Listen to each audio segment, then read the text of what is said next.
Hey everybody, this is a real quick video in case you have a Panasonic SC-PMX80 CD player stereo system and you need to do a hard reset to the factory default settings on it.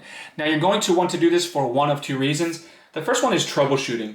If this stereo is not connecting to Bluetooth or not pairing, or if the CDs are not playing, it's not reading the CDs, it won't eject it, or it's not responding to button pushes, anything like that can very often be fixed with a hard reset to the factory default settings. The second reason you might want to do this is for a variety of reasons. You might just want to get this stereo back to the way it was when it came out of the box new, so you can set it up like a new device. This will do that. All we need to do is go ahead and unplug the stereo and let it sit unplugged for at least 3 minutes. After those 3 minutes are up, we're just going to come over here and find the power button and press and hold it.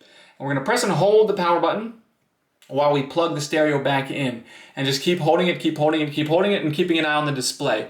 And then once the display shows up with a bunch of dashes across it, that tells us that the reset is complete. We can go ahead and release the power button and set this up as a brand new stereo.